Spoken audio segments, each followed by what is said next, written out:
ধাবা স্টাইলের ডিম তড়কা 300 গ্রাম মিক্সড ডাল আর 100 গ্রাম ছোলার ডাল আগের দিন রাত্রিবেলা ভিজিয়ে রেখেছিলাম। এখন এটা প্রেসার কুকারে সেদ্ধ করে নেব। হাই ফ্লেমে একটা সিটি দেবে, লো ফ্লেমে আরেকটা সিটি দেওয়ার পর প্রেসার কুকার ঠান্ডা হয়ে গেলে খুলে নেব। চেক করে নেব ডালগুলো ঠিকঠাক সেদ্ধ হয়েছে কিনা। ডাল খুব সুন্দর সেদ্ধ হয়েছে। এবারে প্যানের মধ্যে দেবো রিফাইন্ড অয়েল। তেলটা একটু গরম হয়ে গেলে দেবো 4 টেবিল চামচ কুচনো আদা। এই রেসিপিতে আদাটা একটু বেশি পরিমাণে দিতে হবে। লো ফ্লেমে আদাগুলো কিছুক্ষণ ভেজে নিলাম। এবারে এর মধ্যে দেবো 4 টেবিল চামচ রসুন কুচনো।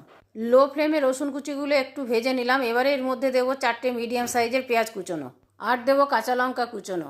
সমস্ত কিছু একসাথে হাই ফ্লেমে কিছুক্ষণ ভেজে নেওয়ার পর দেবো 3টা মিডিয়াম সাইজের টমেটো কুচনো। দেবো স্বাদ মতো নুন। নাড়তে নাড়তে টমেটোগুলো সফট হয়ে গেছে। এর মধ্যে দেবো অল্প একটু হলুদটা না চাইলে নাও দিতে পারে। এখন এর মধ্যে দিয়ে দেবো 4টে ডিম। ডিমগুলো দেওয়ার পর অল্প আছে ঝুরো ঝুরো করে ভেজে নেব। দেবো 1 প্যাকেট তরকার মশলা। দেবো সেদ্ধ করে রাখা তরকার ডালটা।